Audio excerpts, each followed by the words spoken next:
Hello, everyone. This is Craig, your benevolent GM, just giving a short intro to this Session Zero with the obscenely talented Matti Ryan. And man, are you in for a treat. Now, this podcasting venture is new to all of us, and mistakes will happen. We're learning as we go. And for this episode, I have to apologise for the slightly poor mic quality on my side. Completely my fault. Idiot. Anyway, luckily, Matti takes the lead anyway, and the actual content was too good to throw away or re-record. So sit back and enjoy session 0.5 with Mr. Matti Ryan.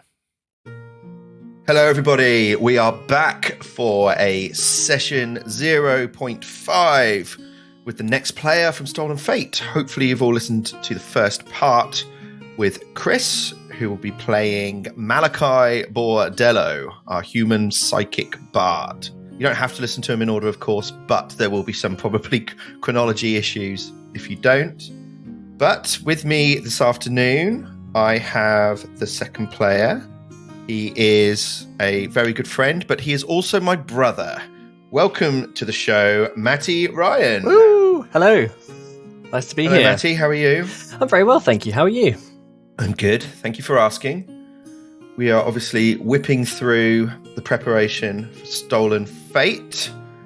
How are you feeling about it all? I'm excited. Yeah, really excited. I'm just trying to get my head around all of the lore and bits and pieces for my character. As you know, I'm very much into my lores and my backstories and things like that. So I'm trying to temper it down to a reasonable level. But yeah, I'm excited. How are you feeling about it? Nervous, I think, would be a good start. Excited, nervous. Just a quick question, because you're obviously, without peeking behind the curtain on any of the plot points, but in terms of complexity of planning versus some of the other campaigns that we've done as a group, you obviously mentioned we've done some of the shorter adventures like Plague Stone and then Extinction Curse. How does this compare in terms of complexity for you as a GM?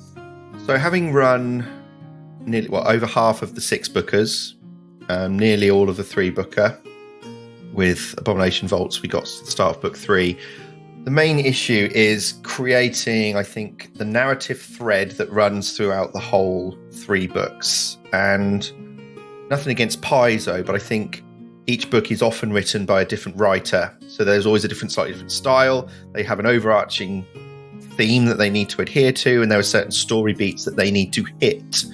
And I think it's their job to try and hit them without it feeling artificially written just to hit those beats. It has to be natural. And at the same time, allowing the characters time to breathe and to feel like they're a part of this adventure, not just like they're on a linear path of a roller coaster, which, let's be honest, in effect you are. It's trying to make it not sound like that or feel like that. And in terms of the prep I do, for me it's more just continuously reading the books so that I fully understand the 3 parts of the books and the structure of the story from the start to the end point. The actual monsters, I'm not having to... I won't prep all those in advance because there's just too many. But for me, it's more, okay, how are we getting from point A to B? This is how the book does it. This is the characters I have, and this is how I want to do it. And then we adjust. But for me, I do really want a deep understanding of what the books are giving you. And in fairness, they give you a lot in these books. There was a lot of well-written lore for you. And there's a lot of kind of looking back at previous books and referencing things, which I think always makes it exciting. So, yeah. It's more story prep, just reading it, so I remember it, ultimately. So we are obviously just about to start chapter 3 of Night of the Grey Death, which I mentioned. Grey Death. And any thoughts on that? Are you enjoying high-level play? I am. It's different. It's a different beast, I think, when you are taking on a higher-level character from the beginning. You haven't grown them organically. I think that we reached some quite high-level play in our previous campaigns that we were doing for fun, but we knew those characters inside and out because we'd obviously grown them organically. So the wrapping your head around how much there is to learn around the different feats and abilities that you have right from the get-go And for Stolen Fate, it's a similar sort of thing, maybe not to such a high degree being level 11, but there's still that whole thing that I'm going down my list and I'm just trying to think about, have I got my bases covered? Am I going to be able to remember all of this and remember to just remind you on different bits? Because there's no way you're going to know every facet of each individual character versus if we were growing them from level 1. But I think as a starting point for a story, it adds a lot of really cool stakes because there'll be so many surprises that each character is going to bring out that's in the backlog. I think when it's level 1, you're all getting a feel for it, but you have a rough understanding of what everybody's capable of because it's not very much at that point. But Grey Death is a really fun adventure. I've really enjoyed the huge amount of role-playing opportunities balanced with some very cool combats. It's a really great written adventure, I think. And I do. Our approach with our characters, it's been a really really well constructed piece, I think. Very good. Yeah, no, I completely agree. It's always the journey from level 1 forwards is its own path, but you're right, starting at level 16, that path is already very well trodden. And trying to incorporate that and make it still interesting. We're obviously starting from level 11, which is much lower down the chain. I think one of the things that I've picked up from you guys is that because we have a much better understanding of the system now and the mechanics, we can worry less about the rules because we all know them, hopefully most of them, so well, which means you can then focus more on the characters and the character development and the role play. That's come out for sure. Like, we would never be able to have begun without knowing the system inside and out at this high level play.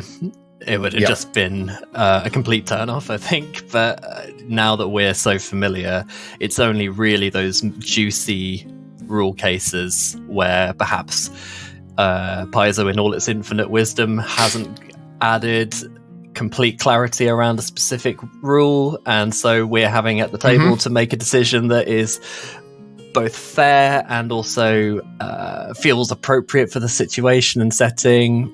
And I think that we often have some good, strong debate, but it's always pretty neatly packaged as well. Absolutely. Okay, well, we are here to talk about Stolen Fate. We are here to talk about your character. So, let's get into it, shall we? Yeah, let's go. Okay.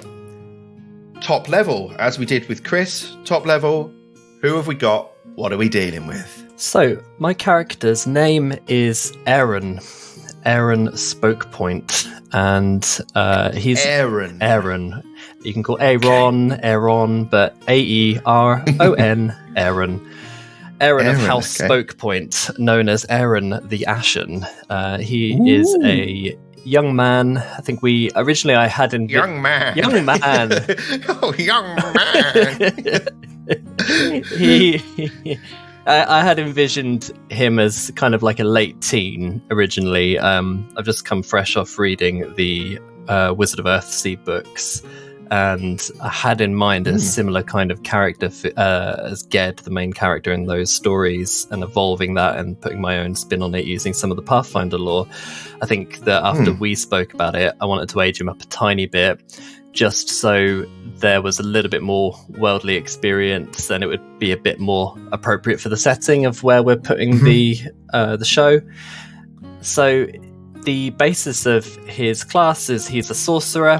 I really wanted, and you mentioned that Paizo just gives you so much in the books, and I think in the campaigns as well, there's so much material that often just gets missed because people are so focused on what's in the core books, and there's so much. So I really wanted to make use of some of the thematic stuff that was included as part of the campaign. So I'm leaning into the Harrow bloodline. Oh, okay. So the Harrow, so sorcerer. So we're going human. Yeah, 20 human and young man. How old is the young man? Yeah, about 21-ish. 21 years old. Okay, so Aeron the Ashen, Aeron Spokepoint, the sorcerer, who is going down the Harrow bloodline. Now, is bloodline something that's a sorcerer thing? Yeah, I'm still getting my head around fully how it works. I've played a lot of spellcasters, but I've really never dipped my toe into the sorcerer class at all, and essentially because the way that magic is kind of constructed, you've obviously got your arcane and your occult and your different schools of magic. I guess the chief difference that I see between the wizard and the sorcerer, the wizards are like they're learning their magic and they're crafting out of natural elements and to create incredible potent magic, whereas the sorcerer's power is from within and it's in the blood and it's maybe from some kind of ancestry. So there's loads of different bloodlines, like you might be descended from a demon and so that magic has filtered down your bloodline and it gives you those magical powers. And with the Harrow, I think it's introduced as possibly you've had this magic latch onto you because one of your ancestors was perhaps involved in the Harrow, or you've had all of these kind of other outcomes that have come as a result of being associated with the Harrow, and it's given you this connection to it, so it's in your blood and your magic stems from that. And just as a reminder, the Harrow, of course, is Galarian's equivalent of tarot. So it relates to this deck of magical cards, which, as we found out last time, our party are going to be trying to recover these cards. And the Harrow bloodline is a brand new sorcerer bloodline, right? Mm-hmm. That's been taken in the player's guide. That's free to download. Anyone can go and have a look at that. Most adventure paths have this.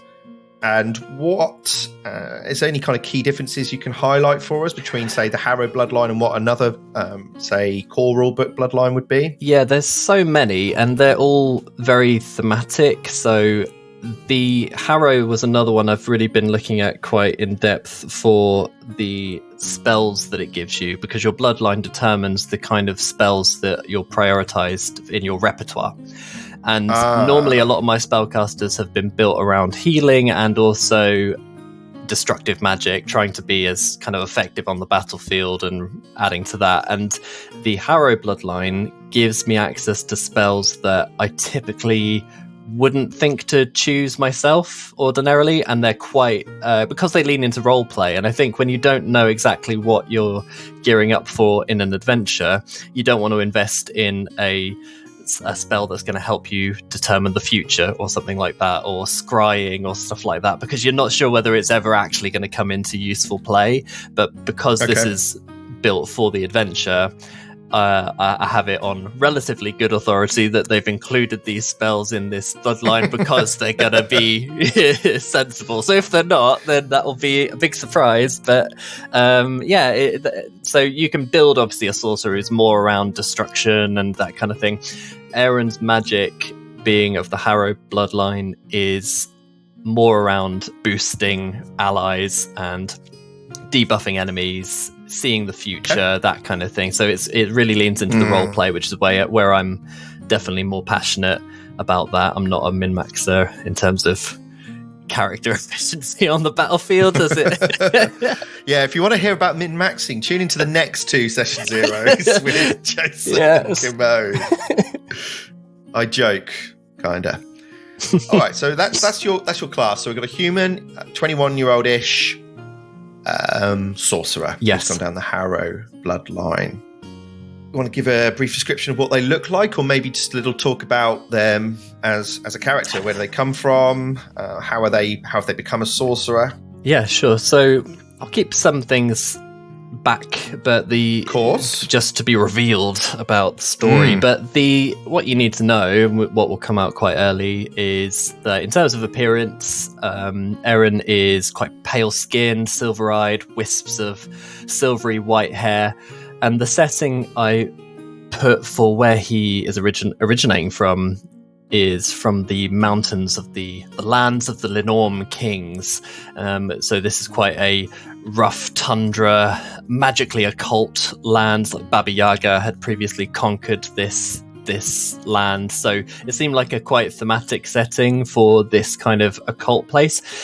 And I had the idea that he is a child of a secret society of wizards who have stole themselves up in the mountains. Essentially, my reference was like the Bene Gesserit I kind of said to you, like a secret society of wizards who are looking at how they could perhaps influence different courts and the world of Galarian through their own agency. And he originated as a student of this place, but was never very successful at mastering arcane magic, and instead was just kept having these visions and other occult things happening to him, with leaning into the Harrow, and he found that that's where his magic was mostly successful.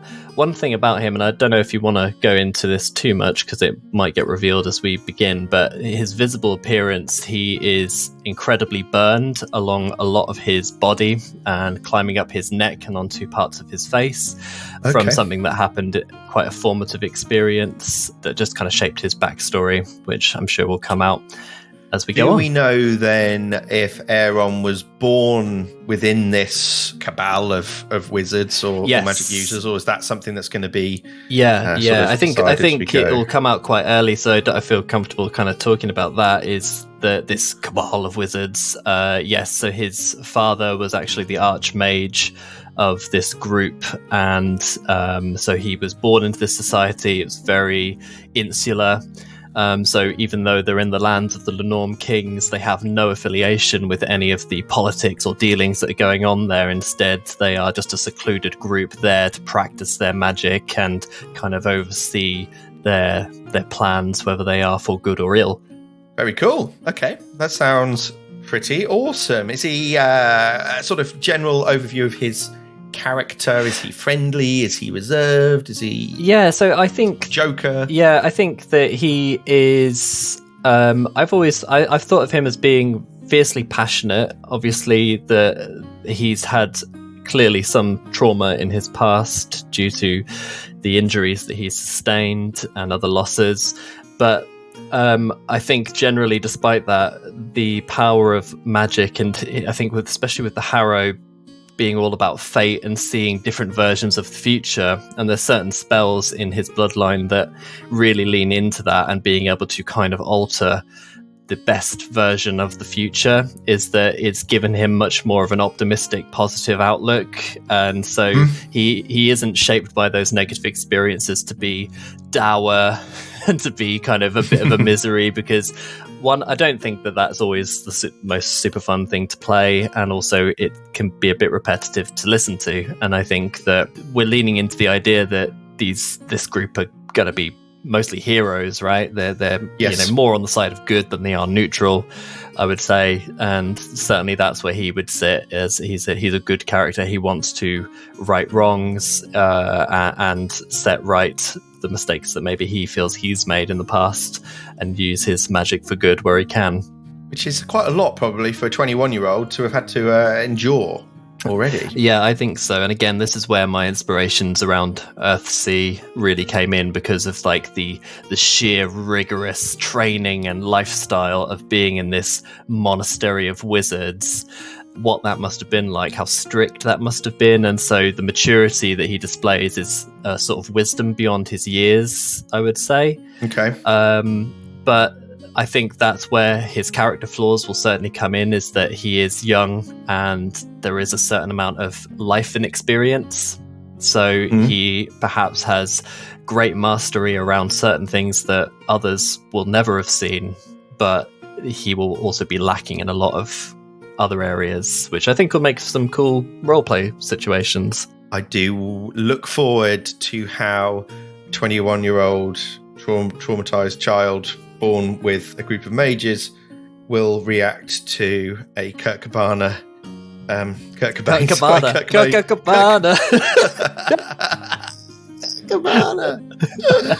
Cobain, Justin Hawkins wannabe. Look, any kind of differences in character should hopefully lead to good storytelling. I think so, and I think from listening to Chris's session, I think because it leans into the occult, like the bards really lean into the occult. Certainly, I got the impression that his character is, for all intents and purposes, a bit of a hippie. Yes. Excuse me. And so it seems like if you're going from a very academic, arcane setting in a place where you're not succeeding and then there's great trauma, you're going to find some kinship with other freaks, basically. And let's be honest, any game we've ever played has been full of freaks. And not just the NPCs. Okay, so this collection of wizards, is this something that's lore bound, or is this something of kind of flavour thing that we're introducing? And where he's come this is from? something I've created. So I've called it the Eye of Nethys. This is what I had in mind. So Nethys obviously being the god of magic. So I kind of saw it as the cross between an incredibly privileged university, like a kind of Arcanarium type place, and a religious monastery. So that mix of religious doctrine of magic and stuff like that. So really quite strict and secular. Not secular. What's the right word? Secluded. I meant secluded. And I don't want to dig too much into it because I'm sure that this. What did you say they were called? The Eye of Nethys? The Eye of Nethys. The Eye of Nethys. Yeah, I'm going to assume that whatever story they have is something that's in Aeron's either past or present, I guess, potentially future. Yeah. So when we begin the story, all that we know is the Eye of Nethys is lost, and Aeron is effectively alone and traveling alone, seeking answers. That's his initial motivation. Is he's seeking answers as to what has happened to the Eye of Nethys, his family, the order. Was this order quite? If you were to compare them to, say, a modern day or a real world group, are they sort of borderline Scientology? Are we looking at that, or is it far more rooted in a more traditional religious kind of? I think like that's Catholic Church or something. I think that's probably a relatively good comparison. Yeah, I think again the Bene Gesserit from Dune, that was my kind of reference point, being that it's like this magical religious order, and you're never quite sure what their agency is and what their agenda might be. Is it good? Is it ill? Is it wrapped up in fate? I don't know if you're watching the latest series of The Witcher. Season 3's just started. I haven't seen it yet, no. Obviously, there's the Brotherhood there, which is this concept of a group of powerful mages that are then placed within certain powerful courts of the land. And exactly that. I think the point is that if they're being placed in courts, it's not because the court has reached out to them and said, we need a wizard, can you send us a wizard? It's more a case of it's done through subterfuge, and secretly they are picking out kingdoms. They're putting specific wizards in these places to manipulate their own ends, that kind of thing. Cool. And as you said, we're joining Aeron as he's wandering because, for some reason, yet to be revealed, the Eye of Nethys, this group that he was studying with, had been raised by, has fallen. That's all we know so far. That's all we know. He's wandering. That is very cool and very interesting. Sorry, heavy on the lore and the backstory, but it's all right. Every group needs their lore nerd. Yeah, that's where I always feel most vulnerable, to be honest, is because that's why I want to, at least if I have a deep understanding of the story, I can't get caught out. But it's then when it's like, yes, but did you know that the god of Nethys was actually true neutral and his followers prefer to use the magic mouth spell? I was like, yeah. But that's where I think that I'm always keen to point back to where it says in the rulebook that this is your version of Galarian, and also who cares? That's the other thing. I get really heavy into it, and I'm really passionate about what people have written and created, and I love that. Matti, how naive you are to think nobody cares. No, I don't think it's that nobody cares. I think that I don't care. I'm not precious about it. At the same thing, I really care about what people have written and created, but I'm not precious about people, making deviations or putting their own flavour into a world. I can't wait until if we get enough listeners that somebody writes in or goes on the Reddit and has a direct attack on your understanding of Nethys, and will you be able to resist the prod? I will. I'm kind of. I've kind of made peace of that, having grown up as a Star Wars fan. So. Sure. Okay. Right. So I think, unless there's anything else you want to reveal about the character, I think that's a really nice, tight introduction to him. Yeah, I think that's the key stuff. we can go sort of more into the mechanical things now, which will then indicate his attacks and his weaponry and stuff like that. All right, so we now know a little bit about Aeron the Ashen. Aeron Spokepoint? Yes. Right? From the Eye of Nethys educational school group of wizards who have fallen. And as we join our level 11 human sorcerer, they are wandering. Like we did with Chris, we've brought up Path Builder 2e. That's pathbuilder2e.com for all your character building needs. Completely free for the most part. It's a great tool. Really good. And we'll do a similar thing. We'll go through the feats, which I think are probably the most interesting part of a character, and look at some of the choices. And then if we've got time, maybe if there's any other bits of equipment or items, cool items that you might have thought about, we can obviously have a look at those. Mm-hmm. Nice. So, Aeron, what background? We know he's a human, we know he's a sorcerer. What background have we got? Yeah, so to reiterate, I've tried to take as much from the specific campaign material wherever possible. I really wanted to lean in and utilize that.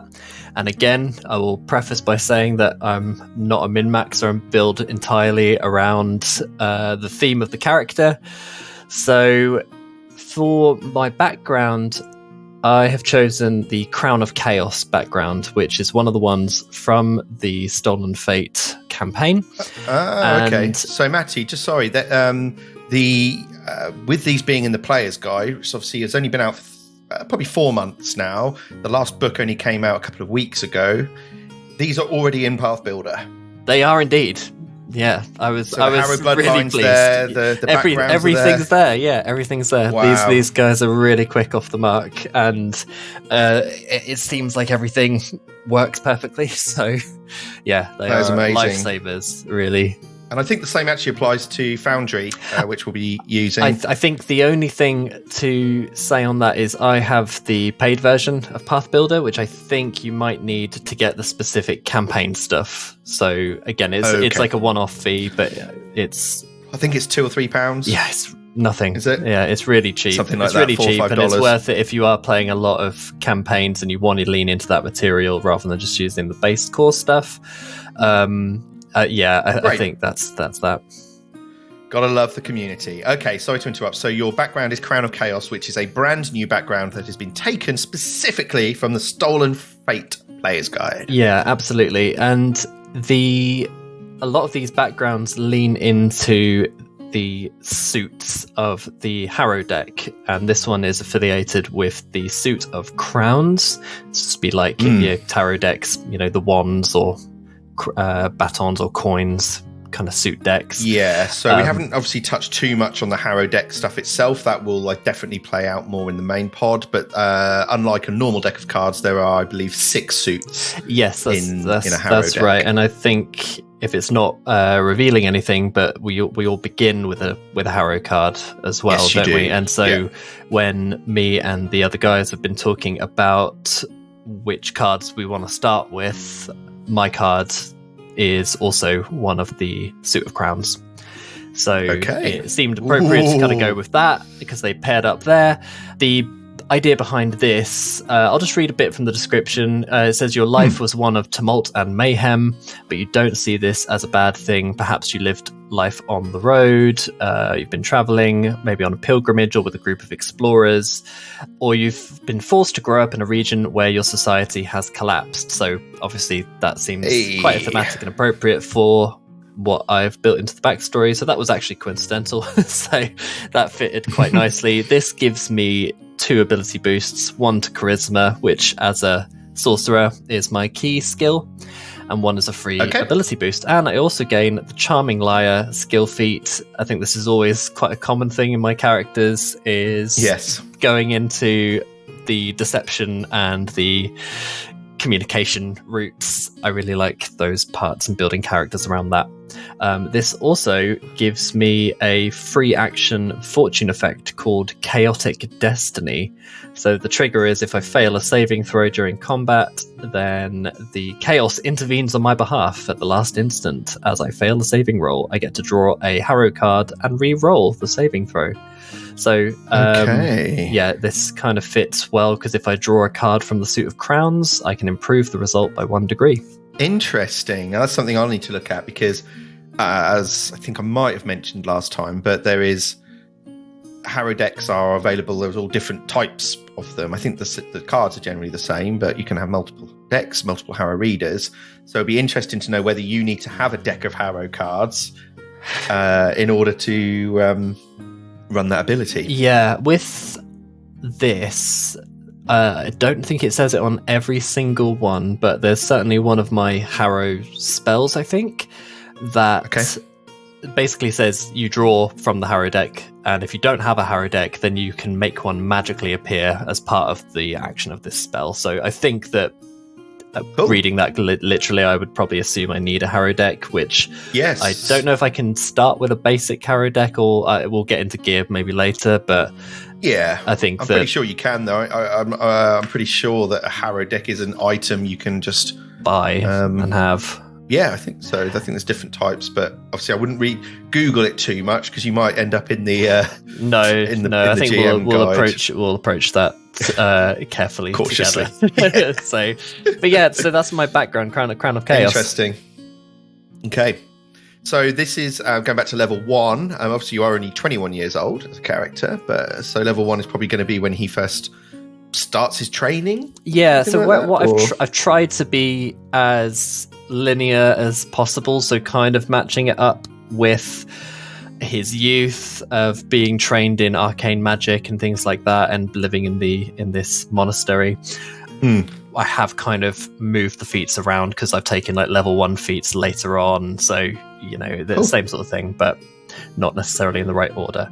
So my heritage, I've chosen winter touched human, just knowing that we're living up on the high mountains of the Lenormand Kings, and essentially this gives me cold resistance equal to half of my level, and allows me to bear the cold in extreme conditions a little bit better. So that's cool. I've read in the player's guide that it says be prepared for anything, because this is not just in a single setting, you'll be going all over the place. And so I've tried to lean into being a little bit more conscious of survival, which is something we've never really had to do before. So I'm planning that, we've never really had to get into subsisting and food and stuff like that before, because we've always been in towns and settlements. So I'm working on the assumption that I might need to be prepared for that.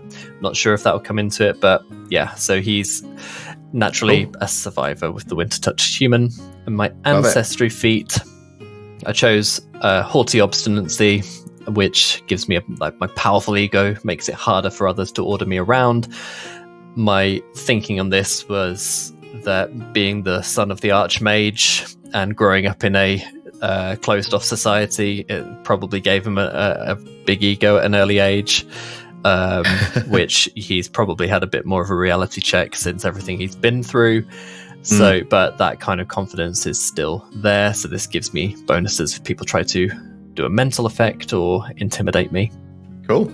Yeah, I like it. Very nice. And then, of course, at level 1 is where you've chosen your bloodline, which we've already said is the Harrow bloodline. Yep, and I've got my free feat, my Charming Liar feat. So I imagine that living on the roads and things like that, you need to have your wits about you, be able to lie about things at the drop of a hat in order to get out of trouble or risky situations. And quite possibly, even from his history in this very strict regime that he was possibly living in, the ability to be able to lie and deceive might be harder than it would be in a normal town environment. Yeah, so I think it's probably built into them, built into them to not reveal their secrets, of their organization. So I'm going to assume trained in deception and those kind of things. Yeah, so I've got training in deception, diplomacy. I've put training in Arcana, specifically thinking around he would have picked up a lot of that skill in Arcana, even though he's not actually very good at producing arcane magic. And so level 2 I chose dangerous sorcery, which allows me to... So my legacy grants me great destructive power. So when I cast a spell from my spell slots, if it deals damage I gain a status bonus to that spell's damage equal to the spell's level. So it just makes my magic a little bit more potent because I don't have that many offensive spells yet, I don't think. I think, as I mentioned, they're all mainly around seeing the future or buffing allies, debuffing enemies. So where I am making damage, I just kind of wanted to make it more effective. It's a little boost. And I think as well this ties into his story of destructive magic and things like that. So as will be revealed, I've put a few skill trainings in here again, just thinking that he's coming from that real academic background. I can see you boosted your deception there again, which ties into that ability to lie and exactly. And also not just lie. I think deception also can those things tied into your perception and being able to not only be the liar, but to detect the liar themselves. Yeah, absolutely. And I think that he's, as I've mentioned, a good character. So he's not going to be lying for nefarious reasons. It's lying for moral reasons, usually, to try and get out of trouble or to, achieve his well-intentioned aims. I took at level 3 the Die Hard feat, just knowing classic. As well, classic squishy spellcaster. Again, I thought Die Hard obviously lets you, usually in the rules, once we get onto the dying conditions, which hopefully won't be in the first episode, but usually a character, once they reach dying 4 and they're out of hero points, there's a couple of other ways to die, but they're the main ones. But Die Hard will allow the character to go to dying 5 before they die. So it makes them a little bit hardier for those real dire situations. Yeah, I thought this fitted as well, given the climate and the setting that he's from is quite harsh terrain, and you have to be built to be tough to survive in that kind of climate. And the idea of fate maybe having something in store for him as well. So there's another feat I've taken later on, which will kind of come back to Die Hard that I'll mention, and around him just like having a purpose of being here, perhaps. And at level 3, you also pick up as a sorcerer signature spells. Yeah, so signature spells, we've used those previously in other characters that I've had. Essentially allows me to heighten my spells freely and just spend a spell slot of a higher number to heighten that spell easily. Rather than having to learn the spell at different levels, you can learn a 5th level fireball, but using signature spells, if that was one of your signature spells, you can cast it at a much higher level without having to relearn the spell at that higher level. Yeah, it makes being a spontaneous caster far more versatile. It's a really good little addition. Nice. So Die Hard at level 3. Then we move to level 4. Level 4, I took a Reach spell, which is a single action that allows me to boost the range of my spells by 30 feet. I think I was just having a look, and 30 feet is a very standard range for a lot of spells. Yes. And I know that has gotten us into trouble once or twice, and I thought that this just seemed sensible, given that several of my spells are built around reactions and giving status bonuses to my allies. So I just wanted to not be completely ineffective to have a spell that I can't use because I'm too far away or whatever. So, and also if you've got touch spells, that will increase the range from touch to 30 feet, which is huge.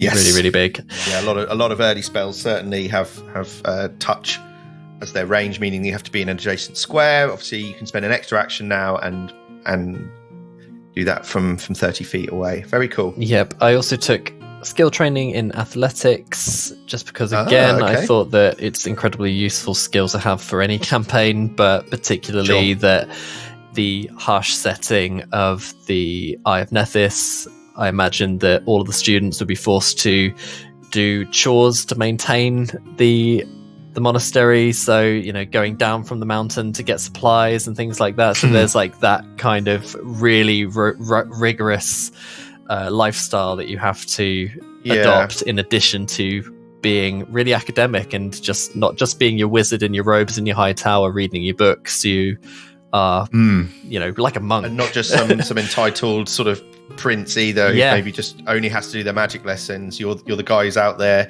being whipped on the battlefield, or at least being having a harder life. So you've got to make sure having a bit of athletics is going to serve you well. Yeah, absolutely. So that seemed like an essential one, especially given if we are going to be traversing wilderness and whatever else on our adventure. Athletics is never one I want to be without. So Sure. Then we go on to level 5. Yes, which of course unlocks your 3rd level spell slots. Yes, it does. Quite a big level though for any character, I think. Get your ability boosts, ancestry feat, magical fortitude, and a skill increase. So yeah, always a good one, level 5. Yeah, so I took ability boosts to my strength, my wisdom, my dexterity, and my charisma. So I was really trying to just even out my scores a little bit. I've obviously got a reduced one in intelligence there, and charisma is obviously way ahead. So just kind of fits with what I'm trying to do with my magic, but I didn't want to be completely lopsided. So it's fairly balanced and even. Okay, so my ancestry feat, I took natural ambition. I think that ambition would be something bred into all of the students of this place in order to succeed, and if you didn't have that ambition, you would fall behind, and it would be to your detriment. So this allows me to gain a 1st level class feat for my class. And an additional one. Yeah, an additional one, and I took Widen Spell, which basically same Widen spell. Yeah, same as Reach Spell, but just allows me to widen an area of effect by a. So if it was a cone or something, it gets a bigger cone. If it's an area, a bigger area. Exactly. Yep. Just for a single action. Yep. God, imagine you had 4 actions per turn. You could do the range, the width, and do it. I know. I think there must be ways that you can if get you an had, extra action for that. Yeah, there must. I wonder. Haste wouldn't do it. Quickened, because obviously that's for striding and striking. But there must be feats. Yeah. Right in. Maybe we'll find them by then. Well, but yeah, we could just make one up. You know. Oh, we could. just make it up. Yeah. We could, but then we also couldn't. My character has a feat where I can't be killed.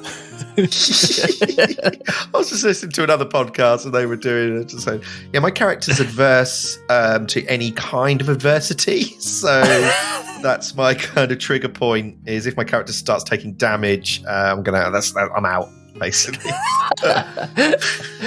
Yeah, not for me.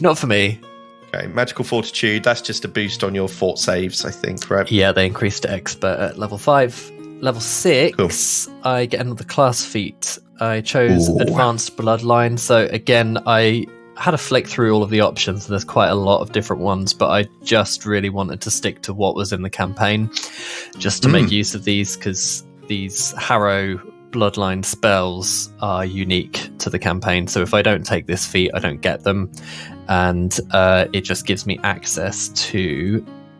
Let me just bring it up and I can talk through that spell, because there's only a couple bloodline spells. So I begin with a spell called Unraveling Blast, and then this one is again, this is what links back to my my background. This is called Invoke the Harrow, and it's a 3rd level focus spell that allows me to draw a card from the Harrow deck and essentially choose a target. It could be an enemy or an ally, and I can choose a boon or a bane effect, and depending on what card I draw, there's dozens of different effects. So it's got that element of randomness, but you at least know whether it's going to be good or bad. So for example, if I chose Chris's character and I said I want to give Chris's character a boon, I draw a card. If it happens to be a Hammer's suit card, then the target gains a +2 bonus to damage rolls. So it's random. So it's all about the card. It's not a specific card. It's to do with the suit that's drawn again. Yeah, to do with the suit, and the same for Banes for enemy effects. So I can make a target clumsy or enfeebled or stupefied at random, depending on what card I draw. Oh, I love it! Really cool. I love it. And so yeah, I just didn't want to miss the opportunity to do that. So I chose that, my Advanced Bloodline. And drawing of cards is cool anyway, and I will say this, and I've not purchased it yet, but Foundry have released an official add-on module for Pathfinder, which is a Harrow deck module. Very cool. And I believe that you get access to all the cards, so that kind of solves that problem. I'll just need to sort of dig into that. But it also allows you even to do a full harrow reading, which is very similar to a tarot reading. The layout of cards, I believe it handles all of it. So that's really exciting. Yeah, I'd like to look into that because I think that could predict some really cool roleplay moments that would be quite fitting for Aeron. I chose Dubious Knowledge as my level 6 skill feat.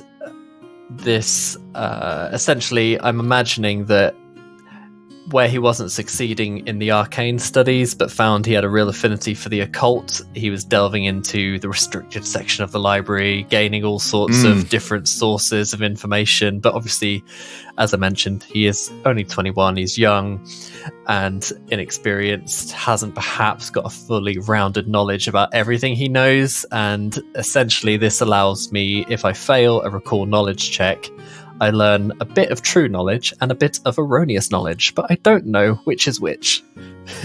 Cool. Yes. Yeah, we have seen this before. All around recall knowledge, and a GM makes a GM life. Yeah. Yeah. Trying to come up with a bit of fake knowledge that isn't clearly fake. Yeah, it's always the first one is the real one. Noted. Yeah. Okay, cool. Right.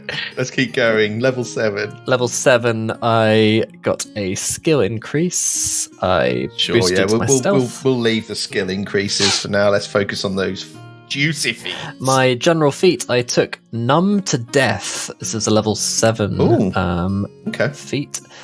Prerequisites, you must have Die Hard. So again, this was linking back to that feeling of perhaps there's a reason that he is on this quest or this journey, and it's harder to kill him. And purely selfishly, I've done it because I don't want my sorcerer to die. But the prerequisite is not just Die Hard, it's also Die Hard and you've died at least once during that day, I think. Does that mean you've died, like fully died, or you've gone to dying? I assume it means you've gone to dying, because it says then frequency once per day, your past has left you numb to death's core. The first time each day that you regain hit points while you are dying, you regain additional hit points equal to a level, and you neither gain the wounded condition nor increase the value of this condition. Yeah. So I guess it's whilst you're dying? Yeah. Yes, exactly. Yeah, exactly that.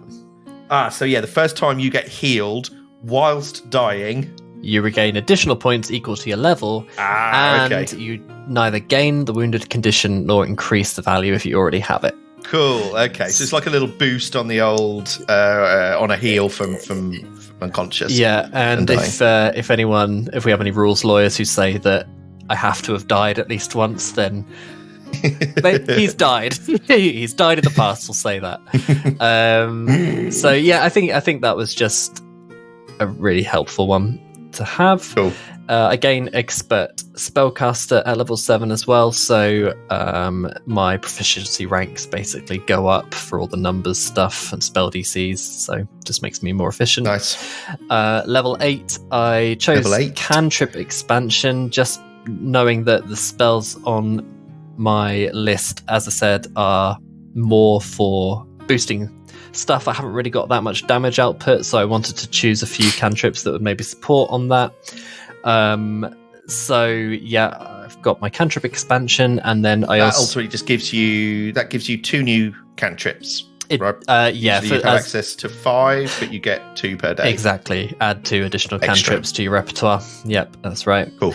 Yeah. And I also chose root magic. So again, level 8, I'm imagining he's fully immersed into the occult and the harrow at this point, and in line with that, he's learning more about this esoteric type magic stuff. So with this, I gain the ability to create a small pouch with bits of herbs, hair, sacred oil, and other ritual ingredients, which I can give to one of my allies. Oh, very cool. Yes, we've seen this in our Knight of the Grey deck. Yes, I believe we have. Mary has the root magic. That's right. And yeah, very cool. I think because I'm an expert, it'll go up to a +2. So quite a useful little thing to have. Yeah, very cool. And a nice little roleplay moment sometimes. I think so. Here's a bag of hair. Giving other characters things. That's why I've always liked The Alchemist. I've failed to actually listen to something where The Alchemist is playing it the way maybe I would like to play it more, which is where at the daily prep they're handing out potions and they go, right, here's what I've made potions for you, 2 for you, none for you because you ate the last rib last night. Yeah, exactly. I think that's the real benefit of those characters, especially at later levels when you get quite a decent supply each day. Yeah. So yeah. you can be generous. Love it. Okay, level 9. Level 9's another big level for most characters. It is. I chose natural skill to basically boost a couple of my skills up, just because I wanted to have a bit more of an even spread and being trained in a few different areas. I've just lost the ones I picked, but it's annoying. That's fine, yeah. So a couple of skill boosts, and you get a boost to your reflex saves as well. That's right. Level 10, I again didn't want to miss the opportunity to gain my final bloodline spell. Ooh, okay. Which I will just quickly find. So this gives me access to a spell called Rewrite Possibility. Ooh, okay. I continually glimpse into the target's future and nudge fate to guide them towards the best possible outcome. So for 1 minute, while this spell is active on one of my allies, I can target anyone, any creature, but let's say an ally. And it's a touch spell, which means you could use your... I can now make it 30 feet, so, really helpful. Cast... While Rewrite Possibility is in effect, the target gains a +1 status bonus to initiative rolls, and they gain the following reaction. If they fail a check, they can roll it again with a +2 status bonus and use the higher result. Wow. For 1 minute while that spell is active. They gain that extra reaction. Really cool. And can you cast... how long does that last for? 1 minute? Yeah, 1 minute. I can only have one active at any time. If I cast it again, it ends. The first one ends. Cool. I noticed it's got the prediction trait. That's not one I've actually seen before. I don't know if that's a... Ooh. Oh, no, that is in the core rulebook, but I've never seen that. Most predictions are divinations. Yes. Okay, cool. Yeah, and something I didn't mention, which I probably should. Let me just bring it up 1 second. Whilst Matt's doing that, the tool that I use for you GMs out there is one called PF2, the number 2, easy.com. It's a fantastic resource. Archives of Nethys I cannot use. I don't like the way it looks. I appreciate it's official and supported, but if you want something that's a little bit easier on the eye and a bit more intuitive, I highly recommend PF2easy.com. Ivan over there runs a really great group of tools and resources. But for quick looking up of stuff, I really can't. Shout out to Ivan, because I am on PF2 Easy as we speak. So another big thing about the Sorcerer is something called blood magic. So essentially, each time you use one of your, I think I'm understanding this right. I will have to double check. So if I get it wrong, don't rake me over the coals. But do that, please. Each time I do a one of my granted spells, which is affiliated with my bloodline, then my blood magic activates and gives me a passive effect. And in Aeron's case and the Harrow bloodline, I become enveloped in possibility, represented as multiple versions of yourself from your possible futures overlaid on each other. So I'm thinking like Doctor Strange, like flickering, and it gives me concealment for 1 round. So Rewrite Possibility sounds fantastic. Oh no, sorry, no, what was it called? So that Rewrite Possibility is the spell, but then I was just touching back on my blood magic. So the blood magic basically gives me concealment each time I use one of those granted spells. Oh, it gives you concealment. Yeah, because my future is splitting, so I'm. Oh, that's amazing. Different versions of myself. And as we know, concealment, appeal. Even though it's only a DC 5 flat check, it can. From all of our previous games, that has saved, I think, numerous lives with that DC 5 flat check. Especially when it's been like we've rolled the attack first and it's been like a crit or something, and then we've remembered concealment. Concealment? Oh no, God. It's a GM's worst nightmare failing that check. But those moments are just so amazing, aren't they? So good for the players. Really, really good. Yeah. Yeah. So yeah, I need to blood magic. Want to dig in a little bit more, and probably will unveil as we go. Absolutely. But it sounds very cool. I also took Forager, just in line with wanting to be a little bit more survival focused. Seemed appropriate for his background, but also knowing that we've got to prepare for anything.